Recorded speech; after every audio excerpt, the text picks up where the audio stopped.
പ്രിയ പ്രേക്ഷകർക്ക് നേഷൻ ന്യൂസിലേക്ക് സ്വാഗതം. ഞാൻ മിഥുൻ ദാമോദരൻ. സിനിമ ടക്കീസ് ചർച്ച ചെയ്യുന്നു തുടരും സിനിമയിലെ യഥാർത്ഥ ഹീറോയെ കുറിച്ച്.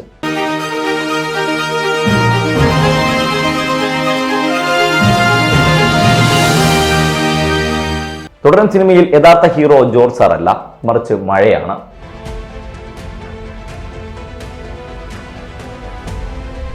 ഭാര്യയെയും 4 വയസ്സുമുള്ളൊരു കുഞ്ഞിനെയും നന്നായി നോക്കുവാനായി ജീവൻ പണയം വെച്ചുള്ള സിനിമയിലെ ഫൈറ്റ് മാസ്റ്റർ എന്ന ജോലിക്കിറങ്ങിയ അയാൾക്ക് ഷൂട്ടിങ്ങിനിടെ ജീവൻ നഷ്ടപ്പെടുത്തുന്ന ഒരു മഴയത്തായിരുന്നു. സങ്കടപ്പെയ്ത്തിൽ നനഞ്ഞുകുതിരുന്ന മരണപ്പെട്ട ഫൈറ്റ് മാസ്റ്ററുടെ 4 വയസ്സുകാരൻ പയ്യന്റെ മുന്നിലേക്ക് ചെയ്ത തെറ്റിന്റെ പ്രായശ്ചിത്തം എന്നോണം ആഴമുള്ള നന്മകൾ നിറഞ്ഞ കടൽ പോലൊരു മനുഷ്യനെ ബെൻസിന്റെ രൂപത്തിൽ നീട്ടിപ്പിടിച്ചൊരു കുടയുമായി പറഞ്ഞയച്ചതൊരു പക്ഷേ കണ്ണുനീർത്തുള്ളികളായി പെയ്തൊഴിയുന്ന മഴയായിരിക്കാം.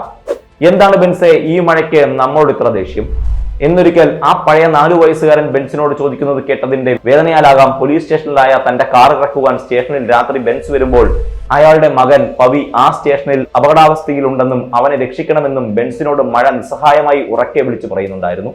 മകനെ തിരഞ്ഞിറങ്ങി നിരാശനായ ബെൻസിന്റെ മുന്നിലേക്ക് പവിക്ക് എന്തു പറ്റിയെന്ന് മനസ്സിലാക്കുവാനായി ചങ്കുപൊട്ടുന്ന വേദനയോടെ പവിയുടെ പേഴ്സും ലോകത്തിനു മുന്നിലേക്ക് ചാക്കിൽ കെട്ടിയ അവന്റെ ശരീരം വെച്ച് നീട്ടിയതും മഴ തന്നെയായിരുന്നു. ഭർത്താവിന്റെയും മകന്റെയും ജീവനില്ലാത്ത ശരീരം കണ്ടൊരു സ്ത്രീ പൊട്ടിക്കരയുമ്പോൾ അവരെ ഒന്ന് ആശ്വസിപ്പിക്കാൻ പോലും ആകാതെ ആ 2 മരണങ്ങൾക്കും സാക്ഷിയാവേണ്ടി വന്നതിന്റെ വീർപ്പുമുട്ടലോടെ അവരോടൊപ്പം പുറത്തും മഴയും പെയ്യുന്നുണ്ടായിരുന്നു. യഥാർത്ഥത്തിൽ ഹീറോ മഴയല്ലേ?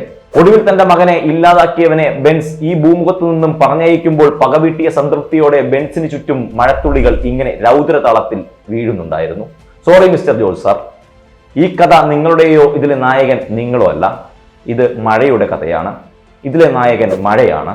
സ്നേഹിക്കാനും നൊമ്പരം മറക്കാനും എല്ലാം പെയ്യുന്ന മഴ, രൗദ്രരൂപത്തിലും ശാന്തരൂപത്തിലും പെയ്യുന്ന മഴ.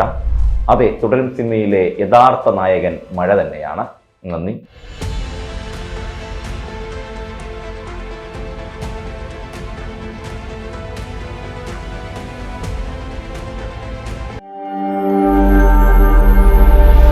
നാഷൻ ന്യൂസ് ലൈവ്, സത്യം, ചരിത്രം, വർത്തമാനം.